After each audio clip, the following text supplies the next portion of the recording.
किए, बार बार उनके चरणों में सादर प्रणाम करती हूँ कि यदि हमारे बाबा साहब नहीं होते तो हमारा और आपका क्या होता। एक वंदना की ओर आप लोगों के हम लेकर के चलत आने की आज बाबा साहब को सारी दुनिया पुकार रही है, बुला रही है। कैसे मास्टर?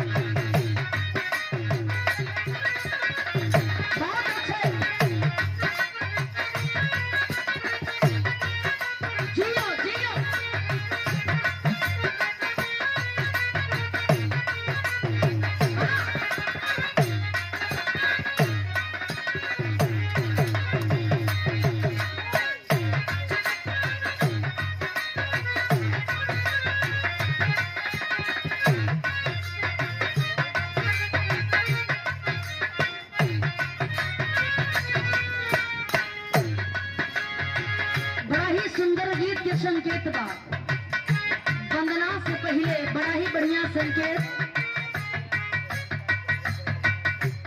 ई कोनो दुल्हन अपना सैया जी से कहती है, ए जी हमारे वो बात सुनी ना। देखिए पति और पत्नी का प्रेम अटूट होता है और विश्वास के धागे पर टिका होता है। दुल्हन कह तरीका मास्टर,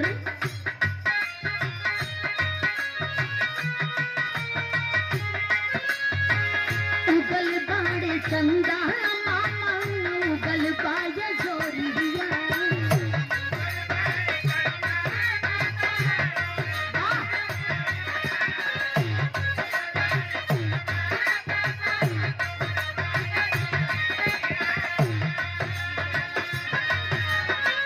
उगल बाड़े चंदा मामा उगल पाए जोरिया।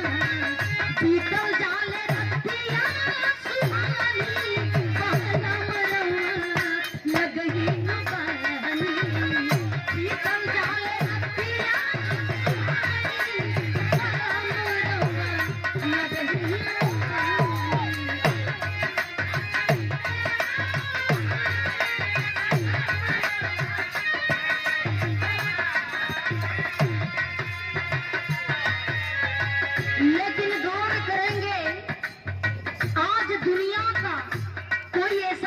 नहीं है जो हमारे बाबा साहब को पुकारता नहीं होगा। बाबा साहब संविधान खतरे में है, हम खतरे में हैं। बाबा साहब एक बार और आप आ जाइए। कहना है क्या?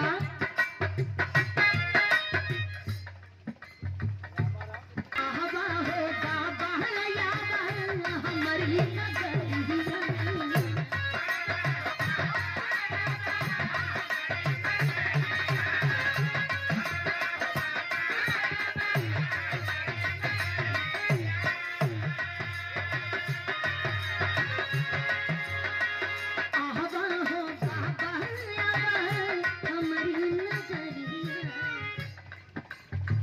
ताकत है जो हमारे बाबूजी की सुपुत्री मालती जी को समझ में आया कि हमारे बाबा साहब नहीं होते तो हमारा और आपका क्या होता। इसीलिए हमारे बाबा साहब कह के गए हैं, कपड़ा थोड़ा सस्ता रहेगा चलेगा, खाना 1 नंबर के नहीं 2 नंबर के बाद तब वो चली, लेकिन आने वाले भविष्य को संवारना है तो हमें और आपको शिक्षित बनना पड़ेगा। और हमारे बाबा साहब एक बात और कहे हैं कि विद्या न खेती किसानी में उपजे, कि विद्या न खेती किसानी में उपजे। अरे विद्या न खेती किसानी में उपजे, विद्या जमीन से निकलती नहीं है। विद्या की ना कोई पर्वत नदी है, विद्या बगानों में फलती नहीं है। अरे तो विद्या को जो कोई निष्ठा से चाहे, विद्या को जो कोई निष्ठा से चाहे, तो विद्या किसी की बपौती नहीं है, विद्या किसी की बपौती नहीं है। हमारे जीओ साहब बैठे हैं, यदि विद्या नहीं होता, बाबा साहब नहीं होते तो शायद हमारे साहबा साहब नहीं होते। ये बाबा साहब की देन है। तो कहना है क्या? पढ़ के पढ़ाई छायापन बहला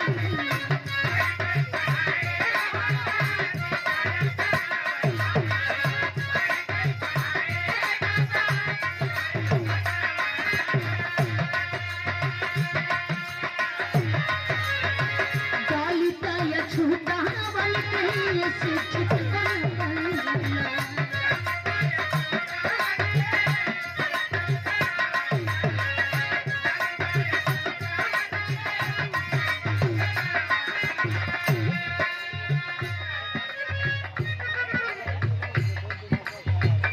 और अभी भी सम्मान किया गया जादड़ी हमारे फुलेंद्र गुरु जी के आप सुपुत्र हैं और राधा बाबूजी बा जो बड़े सुंदर लेखक भी हैं आप क्या बात है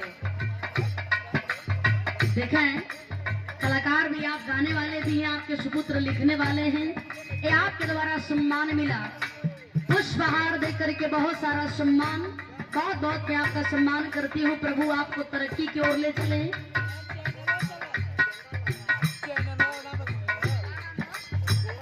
और देखिए बड़ी सुंदर गीत भी आप लिखे कि छकोरा मारे हाथी झंडा लहराए हो ये आपकी लेखनी है वाह बहुत बहुत सम्मान है आपका इसी तरह आप आगे बढ़ते रहे यही हमारी प्रभु से मनोकामना है और श्री रामाश्रय जी आपके द्वारा एक 52 रुपया सम्मान मिला आपसे रास्ता पूछ लिए कि भाई प्रधान जी के यहाँ जाए कि बड़ा प्यार से बतौलन है वो तो हमारा दादा हुआ आराम से चल रहा बहुत बहुत मैं सम्मान करती हूँ बहुत बहुत धन्यवाद लेकिन गौर करेंगे बारे हमारे बाबा साहब कहना है क्या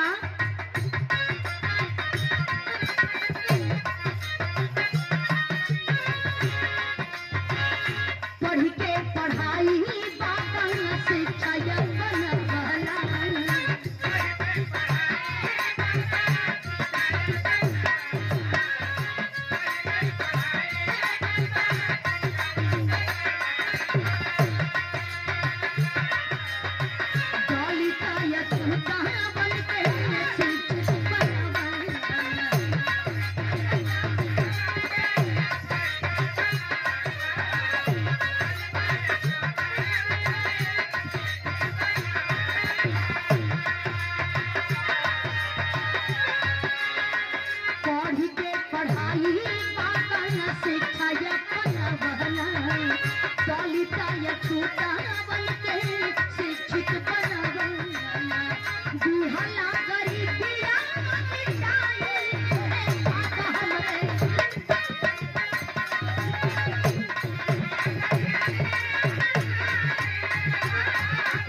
पहले जब ब्राह्मणवादी व्यवस्था थी बाबू यदि चमार हो तो जूता चप्पल सिए के काम करे यदि हम कोयरी बनी तो खाली साग सब्जी के काम करी माने उन लोगों की यही सोच थी वो आदमी आगे न बढ़ पाए बारे हमारे बाबा साहब उस ब्राह्मणवादी व्यवस्था में मनोवादी व्यवस्था में उन्हें पढ़ने नहीं दिया जाता था पढ़ने का अधिकार नहीं था बाबा साहब को स्कूल के अंदर बैठने नहीं दिया जाता था यदि कोई छूत जात का बेटा छोटे घर का बेटा यदि पढ़ने के लिए जाता था शिक्षा का एकमात्र शब्द भी उसके कान में चला जाता था बाबू तो एक ब्राह्मणवादी व्यवस्था में शीशा पिघला करके उस बच्चे के कान में डाल दिया जाता था कान बंद हो जाएगा न तो शिक्षा के बारे में जानेगा न तो आगे बढ़ेगा लेकिन हमारे बाबा साहब इतना कठिनाई झेले हैं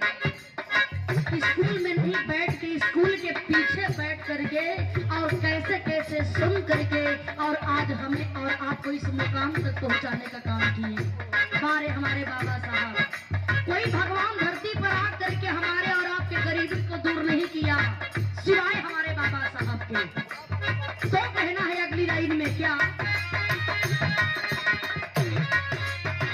झाड़ू बंधल गइल रहल भइलया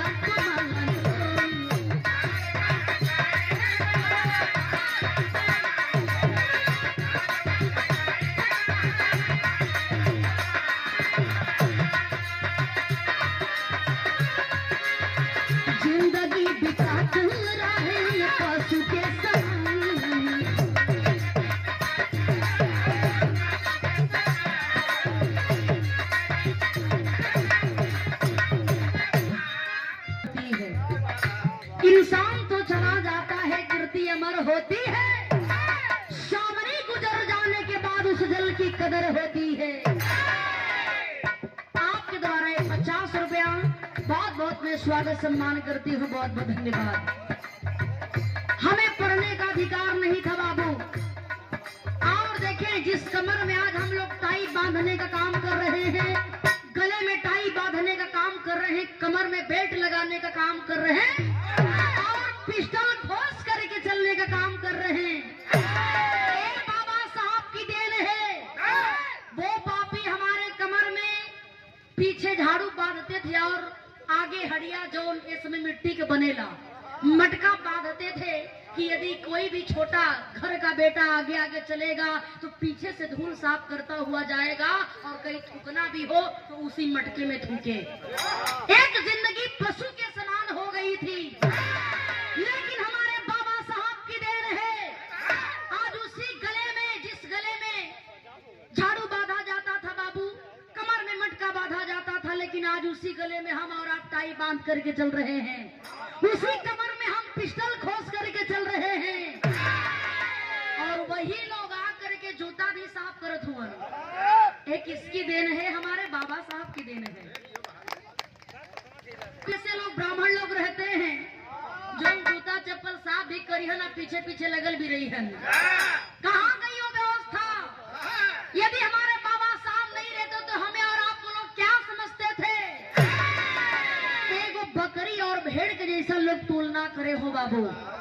बारे हमारे बाबा साहब, तो अगली लाइन में कहना है क्या?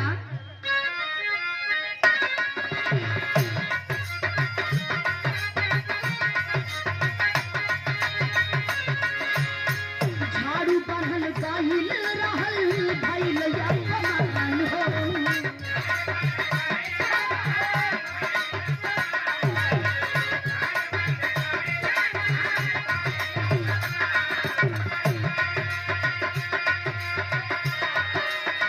जिंदगी बितात रहे पशु के समान हो।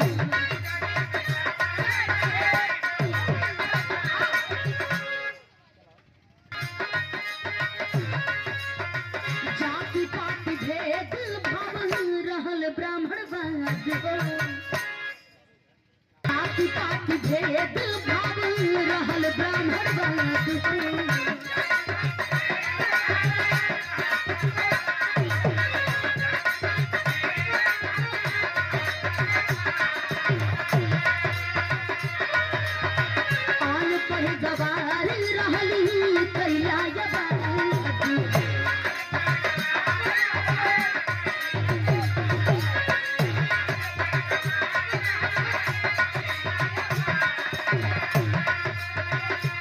जाति पाति भेद भाव रहल ब्राह्मणवाद हो, अनपढ़ गवार रहली कैला जवाद हो।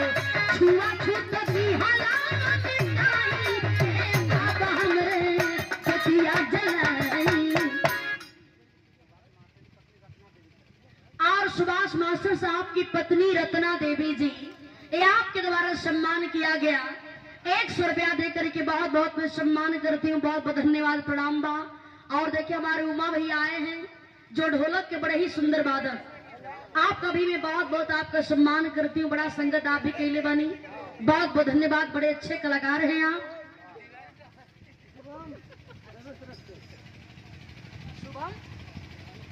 और ये सुबह, लेकिन बारे वहां माता पिता जो हमारे बाबा साहब को दुनिया में लाने का काम किए, कहना है क्या? धन्यवाद भीमा बाई लाल जनमाई।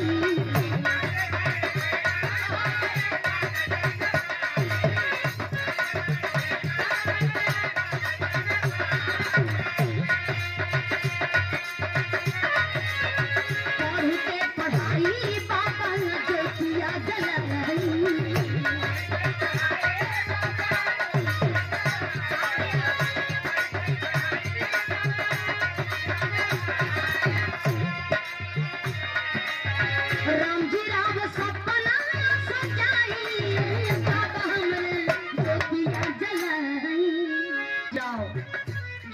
पुत्र को धरती पर जन्म दे करके और हमारे और आपके जीवन को सुधारने का काम किए। प्रणाम है वैसे माता पिता को, जो आज हमारा जीवन आपका जीवन स्वर्ग बन गया।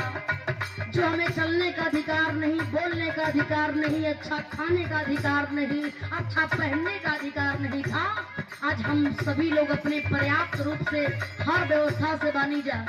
आज सब कुछ हमनी के मिल रहल बा, ई बाबा साहब के देना हो।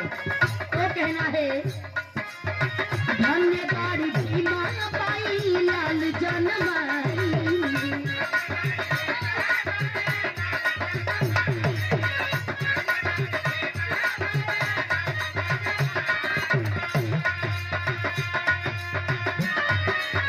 पढ़ी के पढ़ाई जग नहीं जो किया जाए।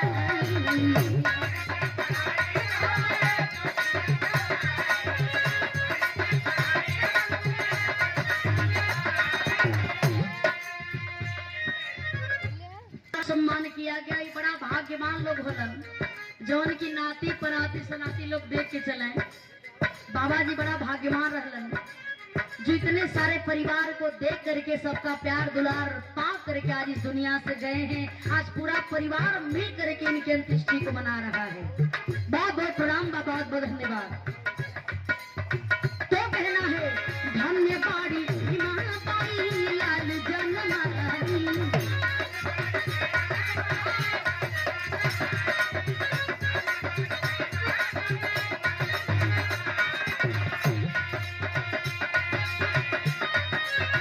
पढ़ के पढ़ाई जग नहीं जो किया जलाई।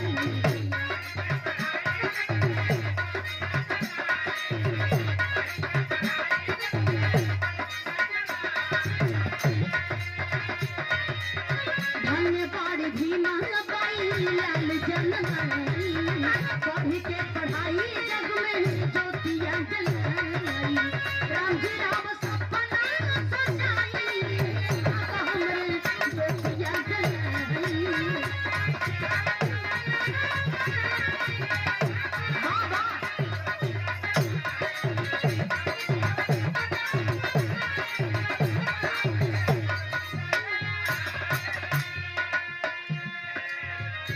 और गीत अंतिम लाइन बा बाबा साहब के लिए। सतार कैलन दे के अधिकारी हो।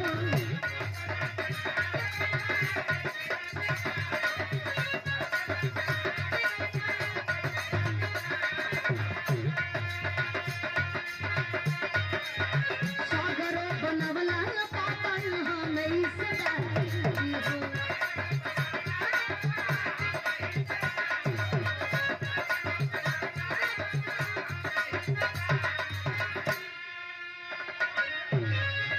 अंशिका के रहिया दिखाई ए बाबा हमरे ज्योति यह जलाई। हाँ।